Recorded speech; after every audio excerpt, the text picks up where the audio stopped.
कक्षा 11 हिंदी। मैं आर.एस. प्रसाद सर। आज आप लोगों को पाठ 2 मियां नसरुद्दीन कराने जा रहा हूँ। चलिए देखिए इस पाठ में क्या कुछ दिया है। तो इसकी सबसे पहले लेखिका कौन है उनके बारे में जानते हैं। ये है कृष्णा सोबती। पहले जीवन परिचय भी इनका लेना पड़ेगा, तो सबसे पहले जीवन परिचय को ले लेते हैं। तो कृष्णा सोबती का जन्म सन 1925 ईस्वी में गुजरात पश्चिमी पंजाब यानी वर्तमान में जो है ये पाकिस्तान है नामक स्थान पर हुआ। इनकी शिक्षा लाहौर, शिमला व दिल्ली में हुई। इन्हें साहित्य अकादमी सम्मान, हिंदी अकादमी का सलाका सम्मान, साहित्य अकादमी की महत्तर सदस्यता सहित अनेक राष्ट्रीय पुरस्कारों से नवाजा गया है। रचनाएं देखिए कौन कौन सी है इनकी। तो सबसे पहले कृष्णा सोबती ने अनेक विधाओं में अपनी लेखनी चलाई है। उनके कई उपन्यास, लंबी कहानियों और संस्मरणों ने हिंदी के साहित्य संसार में अपने दीर्घजीवी उपस्थिति सुनिश्चित की है। इनकी प्रमुख रचनाएं निम्नलिखित हैं। पहले उपन्यास देख लेते हैं। उपन्यास में कौन सा है? जिंदगी नामा है, दिलो दानिश, ए लड़की, समय गरम। कहानी संग्रह में देखते हैं डार से बिछड़ी मित्रों मर जाने, बादलों के घेरे, सूरजमुखी अंधेरे के। शब्द चित्र संस्मरण देख लेते हैं। हम हसमत शब्दों के आलोक में। चलिए साहित्यिक विशेषताएं देखते हैं। हिंदी कथा साहित्य में कृष्णा सोबती की विशिष्ट पहचान है। वे मानती हैं कि कम लिखना विशिष्ट लिखना है। यही कारण है कि उनके संयम लेखन और साफ सुथरी रचनात्मकता से ने अपना एक नियत नया पाठक वर्ग बनाया है। उन्होंने हिंदी साहित्य को कई ऐसे यादगार चरित्र दिए हैं जिनमें अमर कहा जा सकता है, जैसे मित्रों, हम, हसमत, साहनी आदि। भारत पाकिस्तान पर जिन लेखकों ने हिंदी में कलाजयी रचनाएं लिखी, उनमें कृष्णा सोबती का नाम पहली पंक्ति में रखा जाएगा। यह कहना उचित होगा कि यशपाल ने झूठा सच, राही मासूम रजा के आधा गांव और भीष्म साहनी के तमस के साथ साथ कृष्णा सोबती का जिंदगी नामा इस प्रसंग में एक विशिष्ट उपलब्धि है। संस्मरण के क्षेत्र में हम हसमत शीर्षक से उनकी कृति का विशिष्ट स्थान है। इसमें उन्होंने अपने ही एक दूसरे व्यक्तित्व के रूप में हसमत नामक चरित्र का सृजन कर एक अद्भुत प्रयोग का उदाहरण प्रस्तुत किया। कृष्णा सोबती के भाषिक प्रयोगों में भी विविधता है। संस्कृतनिष्ठ तत्मता, उर्दू का बांकपन, पंजाबी की जिंदा दिली, ये सब एक साथ उनकी रचनाओं में मौजूद हैं।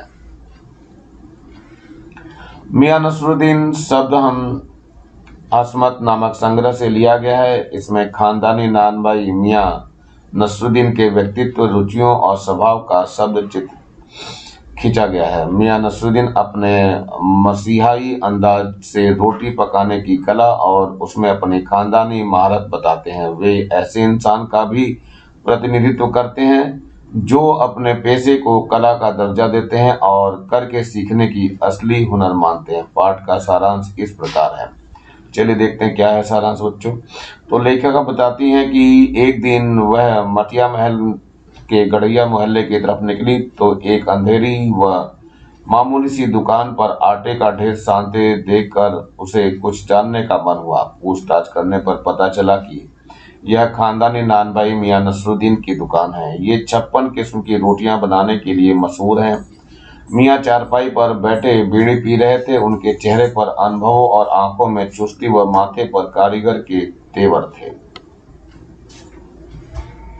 लेखिका के प्रश्न पूछने की बात पर उन्होंने अखबारों पर व्यंग किया। वे अखबार बनाने वाले व पढ़ने वाले दोनों को निठल्ला समझते हैं। लेखिका ने प्रश्न पूछा कि आपने इतनी तरह की रोटियां बनाने का गुण कहाँ से सीखा?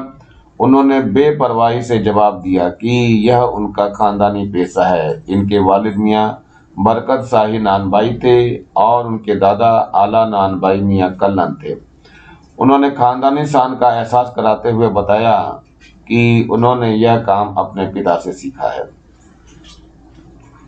नसरुद्दीन ने बताया कि हमने यह सब मेहनत से सीखा। जिस तरह बच्चा पहले अलिफ से शुरू होकर आगे बढ़ता है या फिर कच्ची पक्की दूसरी से होते हुए ऊंची जमात में पहुंच जाता है, उसी तरह हमने भी छोटे छोटे काम, बर्तन धोना, भट्टी बनाना, भट्टी को आंच देना आदि करके यह हुनर पाया है। तालीम भी बड़ी चीज होती है। खानदान के नाम पर वे गर्व से फूल उठते हैं। उन्होंने बताया कि एक बार बादशाह सलामत ने उनके बुजुर्गों से कहा कि ऐसी चीज बनाओ जो आग में न पके न पानी से पके। उन्होंने ऐसी चीज बनाई और बादशाह को खूब पसंद आई। वे बड़ाई करते हैं कि खानदानी नानभाई कुएं में भी रोटी पका सकता है। लेखिका ने इस कहावत की सच्चाई पर प्रश्न चिन्ह लगाया तो वे भड़क उठे। लेखिका जानना चाहती थी कि उनके बुजुर्ग किस बादशाह के यहाँ काम करते थे। अब उनका स्वर बदल गया। वे बादशाह का नाम स्वयं भी नहीं जानते थे। वे इधर उधर की बातें करने लगे। अंत में खींच कर बोले कि आपको कौन सा उस बादशाह के नाम चिट्ठी पत्र भेजनी है। लेखिका से पीछा छुड़ाने की गरज से उन्होंने बब्बन मियाँ को भट्टी सुलगाने का आदेश दिया। लेखिका ने उनके बारे में पूछा तो उन्होंने कहा कि वे उन्हें मजदूरी देते हैं। लेखिका ने रोटियों की किस्में जानने की इच्छा जताई तो उन्होंने फटाफट नाम गिनवा दिए। फिर तुनक कर बोले, तुनकी पापड़ से ज्यादा महीन होती है। फिर वे यादों में खो गए और कहने लगे कि अब समय बदल गया है। अब खाने पकाने का शौक पहले की तरह नहीं रह गया है। अब कद्र करने वाले हैं। अब तो भारी और मोटी तंदूरी रोटी का बोलबाला है। हर व्यक्ति जल्दी में है और जल्दी अपना काम करके निपटना चाहता है। चलिए आगे देखते हैं शब्दार्थों की तरफ जरा। नानबाई मतलब तरह तरह की रोटी बनाने बेचने का काम करने वाला। काइया मीन्स धूर्त या चालाक। परेशानी मीन्स माथा मस्तक। पेशानी है बच्चों, ये पेशानी मीन्स माथा मस्तक। अखबार नवीस पत्रकार। खुराफात शरारत। इल्म मीन्स जानकारी ज्ञान विद्या। और नगीना साज नगीना जड़ने वाला। मीना साज मीनाकारी करने वाला। रंगरेज कपड़ा रंगने वाला। वालिद मीन्स पिता। अख्तियार करना अपनाना। महरूम जिसकी मृत्यु हो चुकी हो, स्वर्गीय। मोहलत कार्य विशेष के लिए मिलने वाला समय। लम्हा भर क्षण भर। नसीहत में सीख शिक्षा या वजह फरमाना, ठीक बात करना। शागिर्द शिष्य परवान करना, उन्नति की तरफ बढ़ना। जमात मीन्स कक्षा श्रेणी। रुखाई मीन्स उपेक्षा भाव। तरेरा मीन्स घूर कर देखा। रुमाली मीन्स एक प्रकार की रोटी जो रुमाल की तरह बड़ी और बहुत पतली होती है। जहमत उठाना, तकलीफ, झंझट, कष्ट। मजमून मीन्स मामला या विषय। मसीहा मीन्स देवदूत। लुत्फ मीन्स आनंद। उस्ताद मीन्स होता है गुरु। चलिए हुनर मीन्स कला है। मदरसा मीन्स स्कूल या विद्यालय। बेसब्री मीन्स अधीरता। जिक्र मीन्स वर्णन है। साहबों दोस्त है। ये निहायत मीन्स बिल्कुल। पटापट पटपट की आवाज करते हुए। किस मतलब तरह या प्रकार। खानदानी पेशा पारिवारिक धंधा। कूच करना मर जाना या संसार से चले जाना। रुक्का भेजना संदेश भेजना। कर्तव्य मतलब कार्य होता है। जहाँ बना राजा या बादशाह। रंग लाना रस आना या मजेदार बात करना। शाही बावर्ची खाना राजकीय भोजनालय को कहते हैं। बेरुखी मीन्स होता है रूखेपन से। गढ़ी मीन्स रचती। इतना मीन्स इतना। बहुतेरे मीन्स बहुत अधिक। बाल की खाल उतारना बहुत अधिक बारीकी में जाना। खिसियानी हंसी शर्म से हंसना। बिटर एकटक। महीन मीन्स पतली। कद्रदान मीन्स कद्र करने वाले, कला के पार की। कौंधना मीन्स प्रकट होना। आसार मीन्स शंका या संभावना। चलिए अब आगे देखते हैं प्रश्नोत्तरों के लिए गद्यांश को लेकर के प्रश्न उत्तर चलेंगे। साहबों उस दिन अपने मटिया महल की तरफ से न गुजर जाते तो राजनीति साहित्य और कला के हजारों हजार मसीहों के धूम धड़कते में नानबाइयों के मसीहा मियां नसरुद्दीन को कैसे तो पहचानते और कैसे उठाते लुत्फ उनकी मसीही अंदाज का। हुआ यह कि हम एक दोपहरी जमा मस्जिद के आड़े पड़े मटिया महल के गड़ैया मोहल्ले की ओर निकल गए। एक निहायत मामूली अंधेरी सी दुकान पर पटापट आटे की डेढ़ संते देख ठिठके, सोचा सेवैया की तैयारी होगी, पर पूछने पर मालूम हुआ खानदानी नान भाई मियां नसरुद्दीन की दुकान पर खड़े हैं। मियां मसरूर हैं 56 कीमत की रोटियां बनाने के लिए। तो चलो बच्चों प्रश्न उत्तर देख लेते हैं। तो पहला प्रश्न आ रहा है इसमें, हजारों हजार मसीहों के धूम धड़के से क्या अभिप्राय है। तो उत्तर की तरफ बढ़ते हैं हम लोग जरा। दूसरा यह है, नान भाई किसे कहते हैं, यहाँ किस नान भाई का जिक्र हुआ है। और नंबर 3 है, मियां नसरुद्दीन की दुकान कहाँ स्थित है। चलिए बच्चों उत्तर की तरफ चलते हैं। तो पहले का उत्तर है, इसका अभिप्राय यह है कि दिल्ली में राजनीति, साहित्य और कला में प्रतिभाशाली लोग अपनी प्रतिभा से हलचल बनाए रखते हैं। नंबर 2 है, नान भाई उस व्यक्ति को कहते हैं जो कई तरह की रोटियां बनाने और बेचने का काम करता है। यहाँ मियां नसरुद्दीन नामक खानदानी नान भाई का जिक्र हुआ है। नंबर 3 पे आ जाइए, मियां नसरुद्दीन की दुकान जमा मस्जिद के पास मटिया महल के गढ़ैया मोहल्ले में थी। अगले पैराग्राफ में चलते हैं जरा। मियां नसरुद्दीन ने पंच हजारी अंदाज से सिखलाया, निकाल लेंगे वक्त थोड़ा, पर यह तो कहिए आपको पूछना क्या है। फिर घूर कर देखा और जोड़ा, मियां कहीं अखबार तो नहीं हो, यह तो खोजियों की खुरापात है। हम तो अखबार बनाने वाले और अखबार पढ़ने वाले दोनों को ही डिठल्ला समझते हैं। हाँ, कामकाजी आदमी को इससे क्या काम है। खैर, आपने यहाँ तक आने की तकलीफ उठाई ही है, तो पूछिए क्या पूछना चाहते हैं।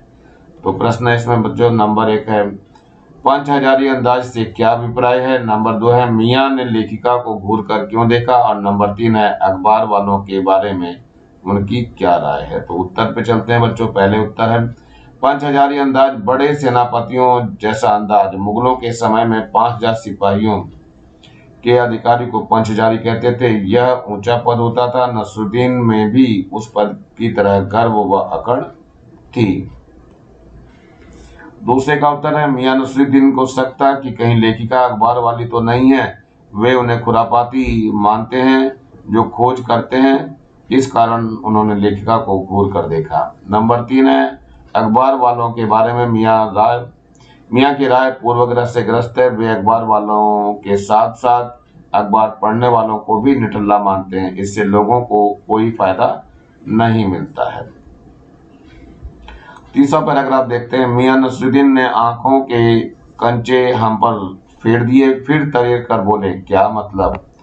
पूछिए साहब, नान भाई इल्म लेने कहीं और जाएगा क्या, नगीना साज के पास, क्या आईना साज के पास, क्या मीना साज के पास, या रफूगर रंगरेज या तेली तंबोली से सीखने जाएगा। क्या फरमा दिया साहब, यह तो हमारा खानदानी पेशा ठहरा। हाँ, इल्म की बात पूछिए तो कुछ भी सीखा अपने वालिद उस्ताद से ही। मतलब यह कि हम घर से न निकले कि कोई पेशा अख्तियार करेंगे। जो बाप दादा का हुनर था वही उसने पाया, और वालिद मरहूम के उठ जाने पर बैठे उन्हीं के ठीहे पर।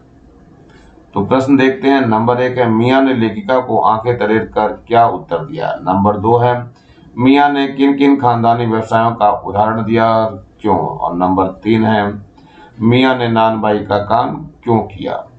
तो उत्तर पे चलते हैं बच्चों। तो पहले नंबर 1 का, मियां ने जब लेखक ने पूछा कि आपने नान भाई का काम किससे सीखा है, तो उन्हें क्रोध आ गया। उन्हें यह प्रश्न ही गलत लगा। वे अपनी आंखें तरेर कर उनकी प्रतिक्रिया जता रहे थे। चलिए नंबर 2 पे देखिए क्या है। मियां ने नगीना साज, आईना साज, मीना साज, रफूगर, रंगरेज व तेली तंबोली व्यवसायों का उदाहरण दिया। उन्होंने लेखिका को समझाया कि इन लोगों के पास नान भाई का ज्ञान नहीं है। खानदानी पेशे को अपने बुजुर्गों से ही सीखा जाता है। नंबर 3 पे आ जाइए क्या उत्तर उसका। मियां ने नान भाई का काम किया क्योंकि यह उनका खानदानी पेशा था। उनके पिता व दादा मशहूर नान भाई थे। मियां ने भी उसी परंपरा को आगे बढ़ाया। चलिए नंबर 4 पे, मियां कुछ देर सोच में खो गए। सोचा पकवान पर रोशनी डालने को है कि नसरुद्दीन साहिब बड़ी रुखाई से बोले, यह हम न बतावेंगे, बस आप इतना समझ लीजिए कि एक कहावत है न कि खानदानी नान भाई कुएं में भी रोटी पका सकता है। कहावत जब भी गढ़ी गई होगी हमारे बुजुर्गों के करतब पर ही पूरी उतरती है। मजा लेने के लिए टोका। कहावत यह सच्ची भी है कि मियाँ ने तरेरा और क्या झूठी है। आप ही बताइए, रोटी पकाने में झूठ का क्या काम? झूठ से रोटी पकेगी? क्या पकती देखी है कभी? रोटी जनाब पकती है आंच से, समझे। तो प्रश्न है इसमें नंबर 1, मियाँ नसरुद्दीन ने किस चीज के लिए कहा कि यह हम न बतावेंगे। और नंबर 2 है मियाँ किस सोच में खो गए। और नंबर 3 है मियाँ किस बात का दावा करते हैं। तो चलिए बच्चों, उत्तर की तरफ जरा बढ़ते हैं हम लोग। तो ये उत्तर है नंबर 1, मियाँ नसरुद्दीन ने अपने पुरखों के कर्तव्य का उल्लेख करते हुए कहा कि उन्होंने बादशाह को ऐसी चीज खिलाई जो न आग से न पानी से पकी थी। लेखिका ने जब चीज का नाम पूछा तो बेरुखाई से नाम बताने से इनकार कर दिया। नंबर दूसरे का आंसर है मियाँ ने जब अद्भुत चीज का नाम पूछा गया तो वे सोच में पड़ गए। वास्तव में मियाँ को ऐसी चीज के बारे में पता ही नहीं था। उन्होंने अपने बुजुर्गों की प्रशंसा के लिए यह बात कह दी थी। नंबर 3 पे आ जाओ। मियाँ इस बात का दावा करते हैं कि खानदानी नान भाई कुछ भी पका सकता है, रोटी आंच से पकती है, झूठ से नहीं। चलिए नंबर 5 पे, अजीज साहिब क्यों बाल की खाल निकालने पर तुले हैं? कह दिया ना बादशाह के यहाँ काम करते थे सो काफी नहीं। हम किसियानी हंसी हंसे, है तो काफी पर जरा नाम लेते तो उससे वक्त से मिला लेते। वक्त से मिला लेते खूब, पर किसे मिलाते जनाब? आप वक्त से। मियाँ हंसे जैसे हमारी खिल्ली उड़ाते हो। वक्त से वक्त को किसी ने मिलाया है आज तक? खैर पूछिए किसका नाम जानना चाहते हैं। दिल्ली के बादशाह का ही ना, उनका नाम कौन नहीं जानता। जहां पनाह बहादुर बादशाह सलामत ही है ना। तो प्रश्न है इसमें नंबर 1, मियाँ नसरुद्दीन लेखिका की कौन सी बात सुनकर भड़क गए थे। नंबर 2 है लेखिका बादशाह का नाम क्यों जानना चाहती थी। और नंबर 3 है लेखिका को क्यों लगा कि मियाँ नसरुद्दीन उनकी खिल्ली उड़ा रहे हैं। तो उत्तर पे चलते हैं बच्चों। तो ये पहला उत्तर है, जब मियाँ नसरुद्दीन ने लेखिका को बताया कि उनके पूर्वज बादशाह के नानभाई थे तो लेखिका ने स्वाभाविक रूप से उनसे उस बादशाह का नाम पूछ लिया। लेखिका की इस बात को सुनकर मियाँ नसरुद्दीन भड़क गया। नंबर 2, लेखिका बादशाह का नाम इसलिए जानना चाहती थी जिससे बादशाह के शासनकाल के आधार पर मियाँ के खानदान के व्यवसाय के समय का पता लगाया जा सके तथा साथ ही मियाँ के कथन की पुष्टि भी हो सके। नंबर 3 पे चलते हैं बच्चों। क्या है नंबर 3? लेखिका द्वारा बादशाह के समय से उनके परिवार का समय मिलाने की बात कहने पर मियाँ नसरुद्दीन ने हंसते हुए उनसे पूछा कि वह वक्त को वक्त से कैसे मिलाते। उनके द्वारा हंसते हुए यह प्रश्न पूछने के कारण ही लेखिका को लगा जैसे वह उसकी खिल्ली उड़ा रहे हैं। नंबर 6 को देखते हैं। क्या है पैराग्राफ? मन में आया पूछ लें, आपके बेटे बेटियां हैं। पर मियाँ नसरुद्दीन के चेहरे पर किसी दबे हुए अधड़ के आसार देख यह मजमून न छेड़ने का फैसला किया। इतना ही कहा, ये कारीगर लोग आपकी शागिर्दी करते हैं।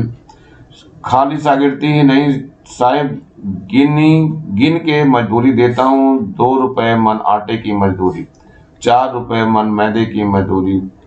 हाँ, प्रश्न है इसमें नंबर 1, उपयुक्त गद्यांश के पाठ का लेखिका का नाम बताइए। नंबर 2 है लेखिका ने मियाँ नसरुद्दीन के बेटे बेटियों के बारे में पूछना क्यों टाल दिया। नंबर 3 है मियाँ नसरुद्दीन अपने कर्मचारियों के साथ कैसा व्यवहार करते थे। और नंबर 4 है मियाँ नसरुद्दीन के स्वभाव की किन्हीं 2 विशेषताओं पर प्रकाश डालिए। तो चलिए उत्तर की तरफ बढ़ते हैं बच्चों।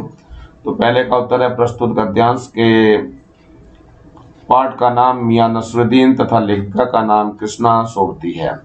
नंबर 2 है लेखिका ने देखा कि उसकी बातों और प्रश्नों से मियाँ नसरुद्दीन को अब झिझलाहट होने लगी है। अब वह उकता कर अपने काम में लगना चाह रहा है। बेटे बेटियों की बात छेड़ना लंबा प्रसंग था। उसके लिए फुर्सत का समय चाहिए, अतः उसके काम का समय जानकर उसने उनके बेटे बेटियों का प्रसंग जोड़ दिया। नंबर 3, मियाँ नसरुद्दीन अपने कर्मचारियों से मुफ्त सेवा नहीं लेते थे। वे लड़कों को काम भी सिखाते थे और काम के बदले अच्छी मजदूरी भी देते थे। नंबर 4, मियां नसरुद्दीन का स्वभाव आत्मविश्वासपूर्ण तथा संतुष्ट था। वे खरे इंसान थे, अपने कर्मचारियों से मुफ्त सेवा नहीं लेते थे और किसी भी बात का बेबाक होकर जवाब देते थे। उसके वचनों में पूरा जोश और बल होता था। नंबर 7 पे चलते हैं, पैराग्राफ इसका। फिर तेवर चढ़ा, हमें घूर कर कहा, तो उनकी पापड़ से ज्यादा महीन होती है। महीन? हाँ, किसी दिन खिलाएंगे आपको। एकाएक मियाँ की आंखों के आगे कुछ कौन गया। एक लंबी सांस भरी और किसी गुमशुदा याद को ताजा करने को कहा। उतर गए वे जमीन जमाने और गए वे कदरदान जो पकाने खाने की कद्र करना जानते थे। मियाँ अब क्या रखा है, निकाली तंदूरी से, निगली और हजम। तो प्रश्न है नंबर 1, प्रस्तुत गद्यांश के पाठ तथा लेखक का नाम लिखिए। नंबर 2 है तुनकी क्या है, इसकी क्या विशेषता है। नंबर 3 है मियाँ को किस बात का अफसोस है। और नंबर 4 है मियाँ सचमुच प्रतिभाशाली कलाकार हैं, सिद्ध कीजिए। तो उत्तर की ओर बढ़ते हैं बच्चों। पहले का है पाठ का नाम मियाँ नसरुद्दीन, लेखिका का नाम कृष्णा शोभ। नंबर 2 है तुनकी एक विशेष प्रकार की रोटी का नाम है, यह पापड़ से भी अधिक पतली होती है। नंबर 3 पे जी, मियाँ नसरुद्दीन को इस बात का अफसोस है कि आजकल लोग रोटी बनाने की कला के कदरदान नहीं रहे। आजकल तो लोग बस जैसे तैसे पेट भरने में लगे हैं, वे तंदूरी रोटी खाकर संतुष्ट हो जाते हैं। नंबर 4 है मियाँ नसरुद्दीन सचमुच प्रतिभाशाली कलाकार हैं, वे 56 तरह की रोटी बनाना जानते हैं। तो उनकी रोटी तो पापड़ से भी महीन होती है। वे न केवल कलाकार हैं बल्कि कलाकारी को जीवित रखना चाहते हैं। उन्हें इस बात का अफसोस है कि आजकल लोग रोटी बनाने की कला की वैसी कद्र नहीं करते हैं जैसे कि पहले किया करते थे। प्रश्न आगे लेते हैं, प्रश्नोत्तरों की बढ़ते हैं बच्चों। मियाँ नसरुद्दीन को नानबाई का मसीहा क्यों कहा गया है। तो उत्तर है बच्चों, मियाँ नसरुद्दीन को नानबाई का मसीहा कहा गया है क्योंकि वे मसीहाई अंदाज में रोटी पकाने की कला का बखान करते हैं। वे स्वयं भी 56 तरह की रोटियां बनाने के लिए प्रसिद्ध हैं। वे तुनकी और रुमाली जैसी महीन रोटियां बनाना जानते हैं। उनका खानदानी वर्षों से ही इस काम में लगा हुआ है। वे रोटी बनाने को कला मानते हैं तथा स्वयं को उस्ताद कहते हैं। उनका बातचीत करने का ढंग भी महान कलाकारों जैसा है। अन्य नानबाई सिर्फ रोटी पकाते हैं, वे नया कुछ नहीं कर पाते हैं। तो प्रश्न अगला है, लेखिका मियाँ नसरुद्दीन के पास क्यों गई थी। तो उत्तर है बच्चों, ये लेखिका मियाँ नसरुद्दीन की कारीगरी को जानने और उसे प्रकाशित करने के उद्देश्य से उनके पास गई थी। इसलिए उसने मियाँ से रोटियां खरीदने के बजाय उनसे कुछ प्रश्न किए। वह पत्रकार की हैसियत से वहां गई थी। प्रश्न है, बादशाह के नाम का प्रसंग आते ही लेखिका की बातों में मियाँ नसरुद्दीन की दिलचस्पी क्यों खत्म होने लगी। तो उत्तर है, बादशाह का नाम का प्रसंग आते ही मियाँ नसरुद्दीन की रुचि लेखिका की बातों में इसलिए कम होने लगी क्योंकि मियाँ ने ये सब बातें परंपरा से सुनाई थी। उसे ठीक से सब बातों या तथ्यों का ज्ञान नहीं था। न तो उसने इन सब नामों और तथ्यों का महत्व जाना था, न उसे इसकी जरूरत पड़ी थी। इसलिए लेखिका के प्रश्न को सुनकर वह मुश्किल में पड़ गया। प्रश्न है, मियाँ नसरुद्दीन के चेहरे पर किसी दबंग हुए अधड़ के आसार देखकर यह मजमून न छेड़ने का फैसला किया। इस कथन के पहले और बाद के प्रसंग का उल्लेख करते हुए इसे स्पष्ट कीजिए। तो चलिए उत्तर की तरफ बढ़ते हैं जरा। मियाँ नसरुद्दीन पत्रकारों को निठल्ला समझते थे तथा स्वयं को कामकाजी आदमी समझते थे। वे लेखिका के प्रश्नों को सुनकर पूरी तरह से उकता चुके थे। इसलिए उन्होंने बातचीत को बीच में काटते हुए अपने कारीगर को कहा भी था, बब्बन मियाँ भट्टी सुलगा तो काम से निपटे। उनकी बातों में रुखाई स्पष्ट रूप से आ चुकी थी। इस बीच लेखिका के मन में आया कि वह उनके बेटे बेटियों के बारे में पूछ ले, परंतु नसरुद्दीन तो काम में हरज होता देखकर पूरी तरह उखड़ चुके थे। उनके चेहरे पर भी उसका तनाव आ चुका था। इसलिए जब लेखिका ने उनसे कारीगरों के बारे में पूछा तो उन्होंने तेज आवाज में चुभता हुआ उत्तर दिया, खाली शागिर्दी ही नहीं साहब, गिन के मजदूरी देता हूँ। 2 रुपए मन आटे की मजदूरी, 4 रुपए मन मैदे की मजूरी। हाँ, लेखिका ने नसरुद्दीन के चेहरे पर उभर आए तनाव की भीषणता को भांप लिया।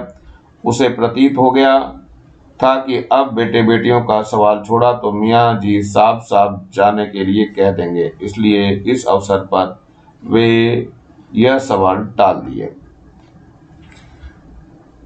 प्रश्न है, पाठ में मियाँ नसरुद्दीन का शब्द चित्र लेखिका ने कैसे खींचा है? तो उत्तर है ये, पाठ में मियाँ नसरुद्दीन का शब्द चित्र लेखिका ने इस प्रकार खींचा है। हमने जो अंदर झांका तो पाया मियाँ चारपाई पर बैठी बीड़ी का मजा ले रहे हैं। मौसमों की मार से पका चेहरा, आंखों में काइयां, भोलापन और परेशानी पर मजे हुए कारीगर के तेवर।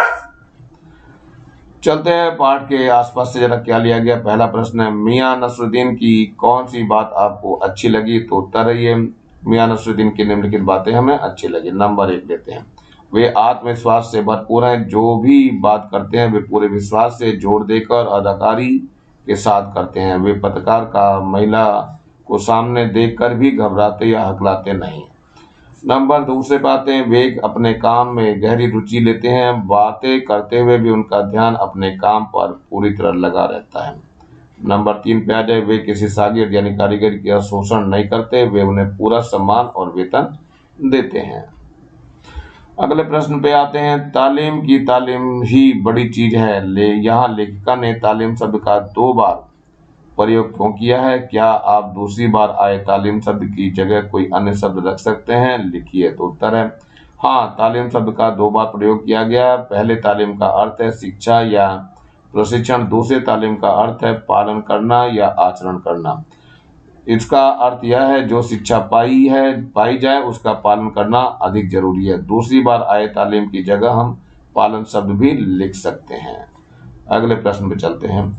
मियाँ नसरुद्दीन तीसरी पीढ़ी के हैं, उन्होंने जिसने अपने खानदानी व्यवसाय को अपनाया। वर्तमान समय में प्रायः लोग अपने पारंपरिक व्यवसाय को नहीं अपना रहे हैं, ऐसा क्यों? तो उत्तर है बच्चों, मियाँ नसरुद्दीन ने के पिता मियाँ बरकत शाही तथा दादा मियाँ कल्लन खानदानी नानभाई थे। मियाँ ने भी इस व्यवसाय को अपनाया। आजकल लोग अपने पारंपरिक व्यवसाय को नहीं अपना रहे हैं, इसके कई कारण हैं। कुछ कारण यहाँ पे प्रस्तुत हैं।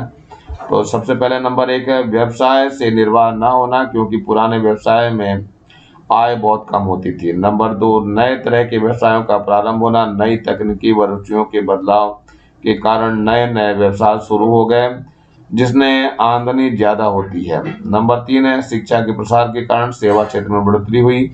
अब यह क्षेत्र उद्योग व कृषि से भी बड़ा हो गया है, पहले यह क्षेत्र आज की तरह व्यापक नहीं था। प्रश्न अगला है, कहीं मियाँ कहीं अखबार नवीस तो नहीं हो?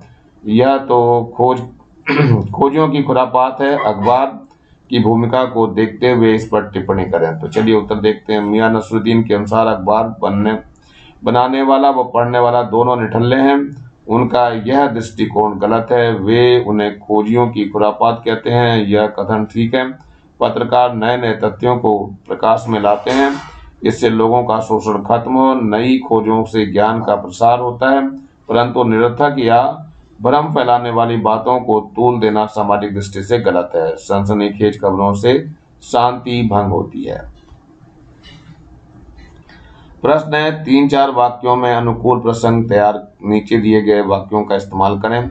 नंबर 1 है ये, पंच हजारी अंदाज से सिर हिलाया। नंबर 2 है, आंखों के कंचे हम पर फेर दिए। और नंबर 3 है, आ बैठे उन्हीं के ठिए पर। चलिए उत्तर देखते हैं इनके। पहले का उत्तर है, हमारी पड़ोसी में एक धार्मिक प्रवृत्ति के व्यक्ति रहते थे। वे लोगों को हर कष्ट के साथ होते थे, यानी वो लोगों के साथ हर कष्ट में साथ होते थे। समाज सेवा के कार्यों में बढ़ चढ़कर भाग लेते थे।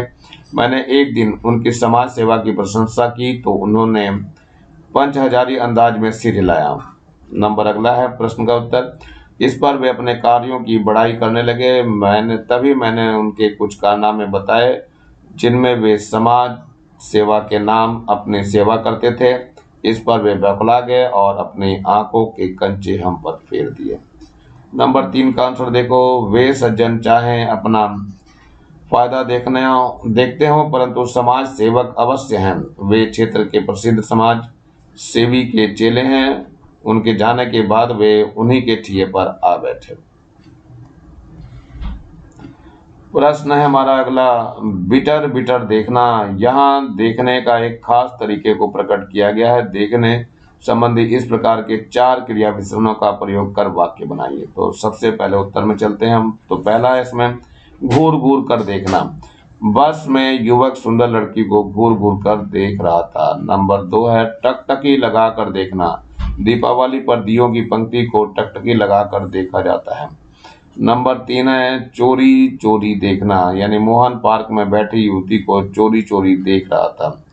नंबर ग है सहमी सहमी नजरों से देखना। शेर से बचने में सफल विनोद सबको सहमी सहमी नजरों से देखता रहा। अगला प्रश्न चलते हैं। नीचे दिए गए वाक्यों में अर्थ पर बल देने के लिए शब्द क्रम परिवर्तित किया गया है।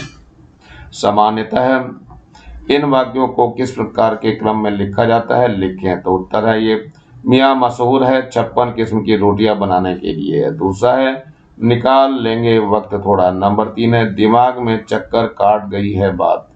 नंबर ग है रोटी जनाब पकाती हैं आंच से।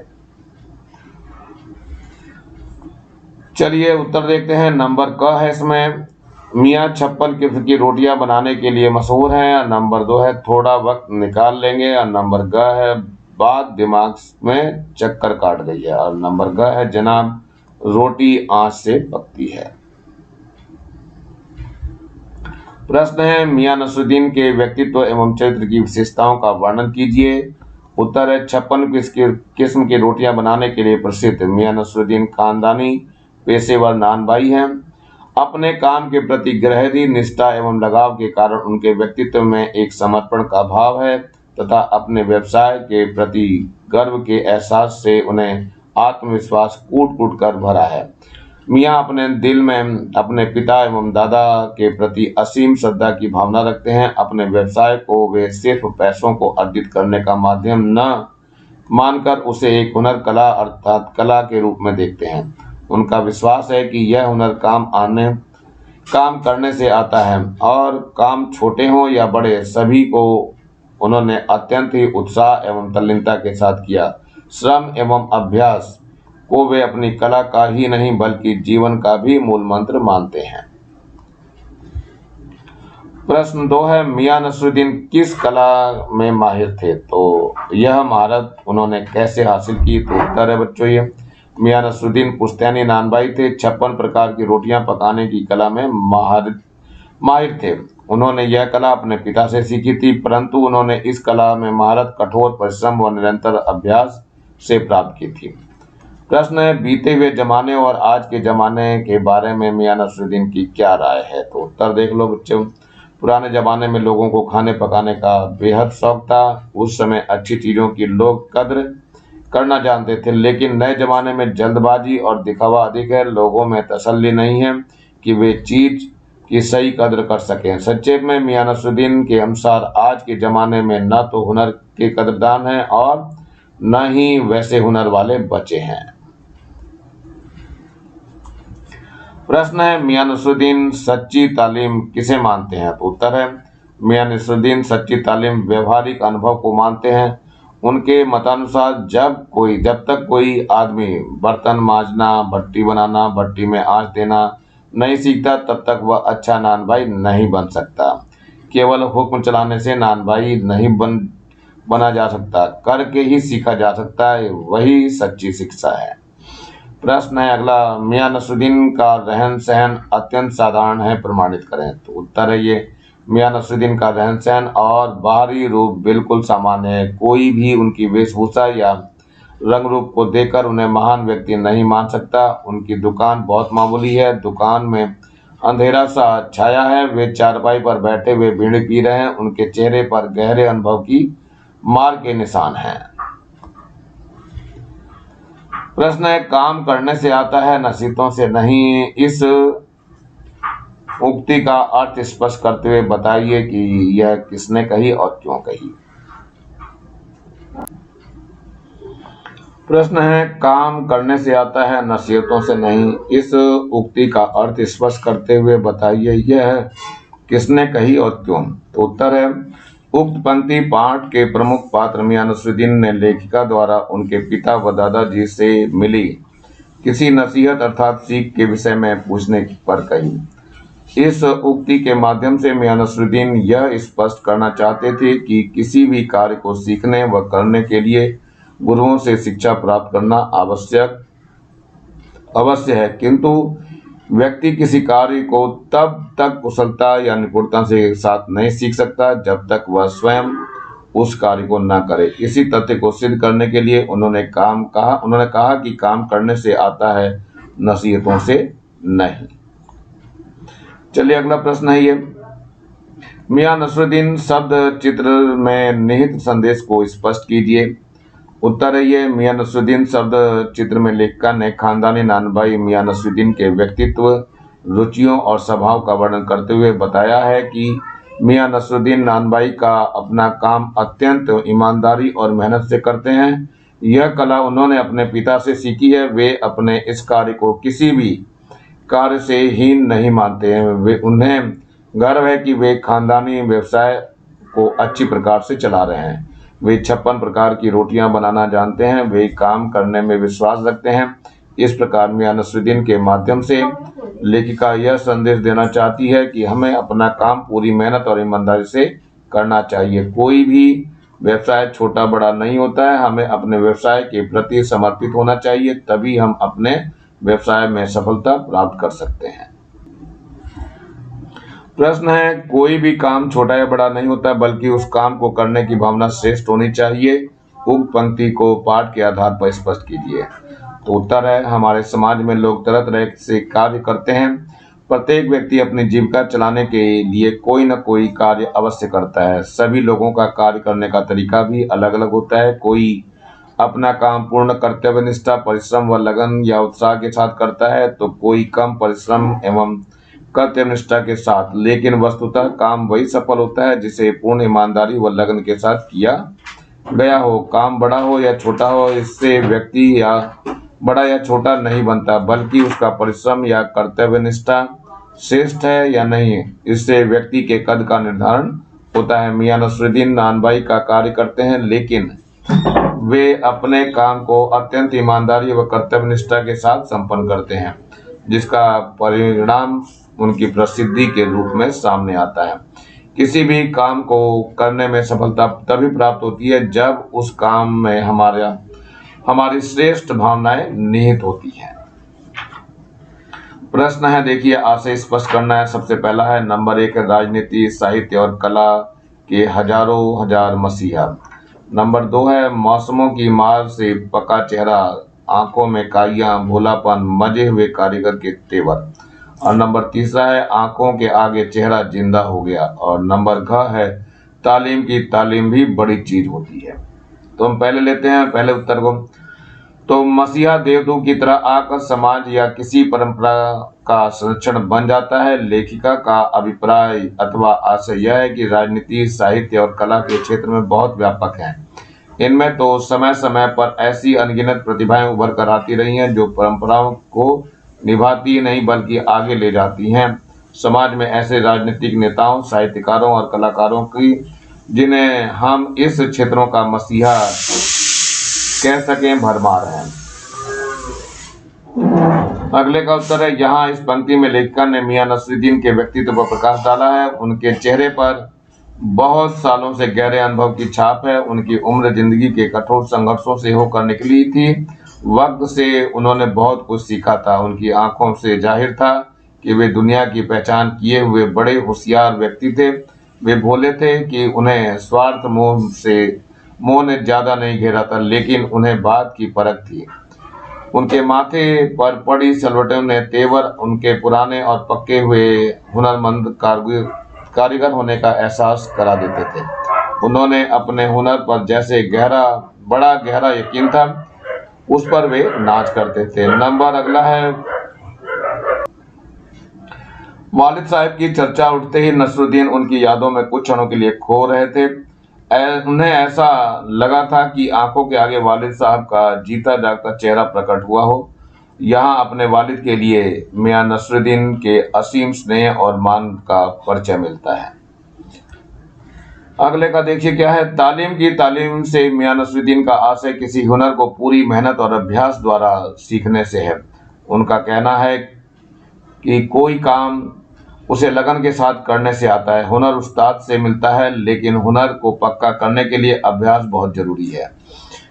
प्रश्न है, लेखिका ने मियां नसरुद्दीन को मसीहा कहा है, इससे आप कहां तक सहमत हैं? तो उत्तर है, लेखिका ने मियां नसरुद्दीन को मसीहा कहा है, इससे हम पूर्णतः सहमत हैं। आज के युग में अपनी पुश्तैनी नानबाई पेशे को अपनाकर कहकर उसके शान को निरंतर आगे बढ़ाने हेतु क्रियाशील रहते हैं। 56 प्रकार की रोटियां बनाने में परंपरागत मियां नसरुद्दीन नानबाई पेशे को अपने बाप दादा पूर्वजों का धरोहर मानते हैं। इस हुनर पर वे गर्व भी करते हैं। नानबाई पेशे के प्रति उनके मन में समर्पण तथा निष्ठा का भाव है। इस प्राचीन हुनर को जीवित रखने में समर्थ मियां नसरुद्दीन को नानबाई का मसीहा कहा जाना सर्वथा उचित है। इसी के साथ बच्चों ये लेसन समाप्त हो रहा है।